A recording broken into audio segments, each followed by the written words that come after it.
Hello guys, welcome back to my channel. இன்றைக்கி நம்ம என்ன சம்மரி பார்க்க போகிறோம் அப்படின்னா, அண்ட் ஓல்டு விமன். இதை எழுதினவங்க அருண் கொலாட்கர்.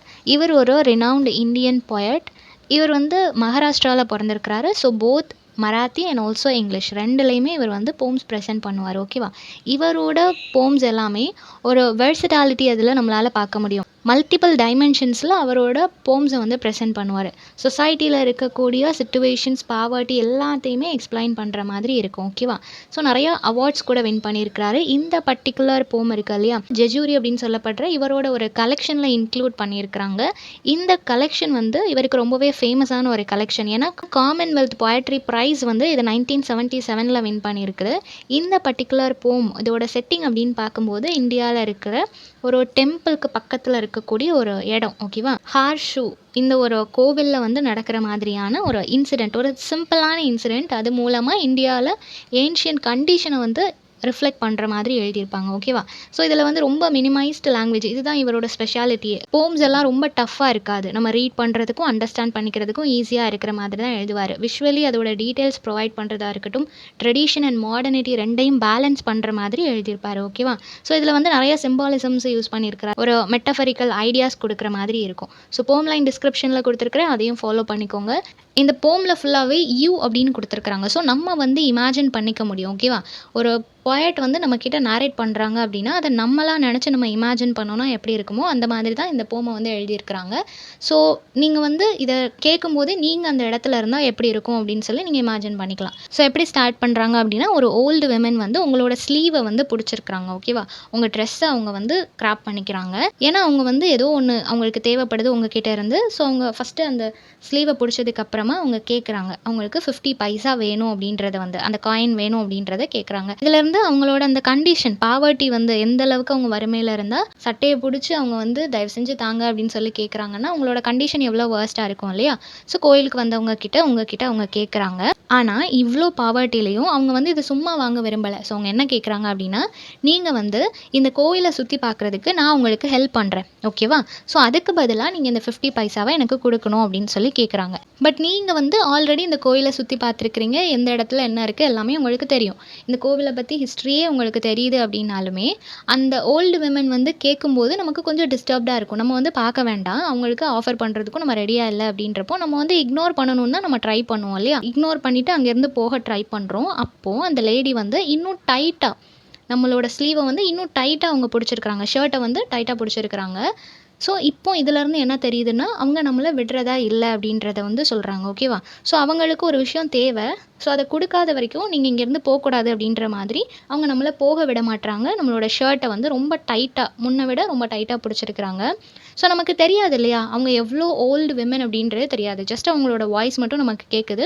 நமக்கு பின்னாடி இருந்து அவங்க நம்மளோட ஸ்லீவை பிடிச்சி இழுக்கிறாங்க. ஸோ அவங்க யார், அவங்களோட ஃபேஸ் எதுவுமே நமக்கு தெரியாது. ஸோ நமக்கு என்ன தோணுது அப்படின்னா, அவங்க அந்த பிடிச்சிருக்கிறதா இருக்கட்டும், அவங்களோட அந்த பிஹேவியராக இருக்கட்டும், இட்ஸ் லைக் அ பர் அப்படின்றது என்னன்னா, இது வந்து ஒரு பிளான்ட்டோட சீடு. ஓகேவா? இது சின்ன பிள்ளையில கூட ஒரு செடி உண்டு, அதை எல்லாருமே மேபி பார்த்துருக்கலாம். அந்த ட்ரெஸ்ஸில் போட்டாங்க அப்படின்னா அது அப்படியே ஒட்டிக்கும், முள் மாதிரி இருக்கும்.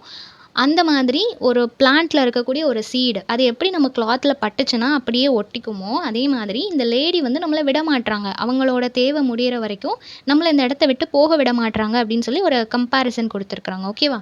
So you turn around.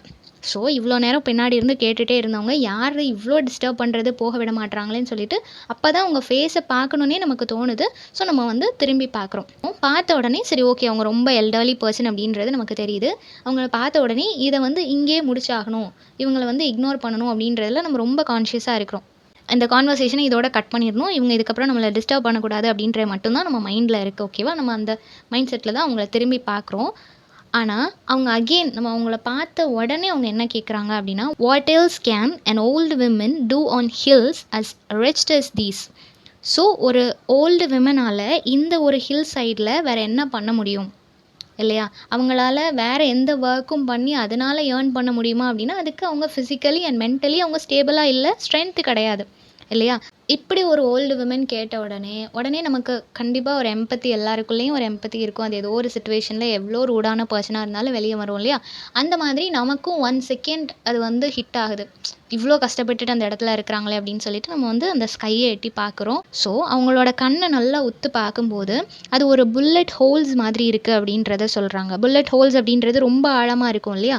So அந்த மாதிரி அவங்களோட கண்கள் வந்து ரொம்ப உள்ள போய் இருக்கு. தூங்காம, பசியில, சரியான மெயின்டெனன்ஸ் இல்லாம அவங்க வந்து ரொம்ப வொர்ஸ்ட்டான கண்டிஷன்ல இருக்கிறாங்க. கண் எல்லாமே உள்ள போய் இருக்கு அப்படின்றத பார்க்குறாங்க. ஸோ இது எல்லாமே அவங்களோட அந்த பாவர்ட்டி அதோட பிக்சரா தான் ஒவ்வொரு டீட்டெயில்ஸுமே குடுத்துருக்காங்க. தென் ஒவ்வொரு டீட்டெயிலா அவங்களோட ஃபேஸ்ல, அவங்களோட ஹேண்ட்ஸ் பார்க்கும்போது நெறைய கிராக்ஸ் இருக்கு. அவங்களோட கண்ண சுத்தி எல்லாமே நெறைய ரிங்கிள்ஸ் இருக்கும் இல்லையா? வயசானதுக்கப்புறம். அந்த மாதிரி நெறைய கிராக்ஸ் எல்லாமே அவங்களோட ஸ்கின் ஃபுல்லாவே இருக்கிறத பார்க்க முடியுது. ஸோ அவங்களோட ஸ்கின்ல வந்து அந்த மாதிரியான ஒரு கிராக்ஸ பார்த்த உடனே ஸ்பீக்கர் நமக்கு வந்து அது ஒரு ஹில்ஸ்ல அந்த கிராக் கிரியேட் ஆன மாதிரி, ஒரு டெம்பிள்ல அந்த ஒரு கிராக் கிரியேட் ஆன மாதிரி, ஈவன் ஸ்கையே கீழ விழுந்த அளவுக்கு நமக்குள்ள ஒரு இம்பேக்ட்ட கிரியேட் பண்ணுது அப்படின்றத சொல்றாங்க. ஓகேவா? ஸோ நம்ம வந்து என்ன நெனச்சிட்ருப்போம், நம்ம தான் சுப்பீரியர், நமக்கு தான் எல்லாமே தெரியும், நம்ம தான் ஸ்ட்ராங் அப்படின்ற மாதிரி நம்ம நெனச்சிட்ருப்போம். பட் இந்த வயசுல ஒரு லேடி இவ்ளோ வெயில்ல இத்தன வருஷமா தனியா இருந்து இங்க சர்வே ஆக முடியுது. என்னால தர முடியாதுன்னு சொல்லி நம்ம போகும்போது, இவ்ளோ கிரிப்பா என்னோட ஷர்ட்ட அவங்களால புடிக்க முடியுது.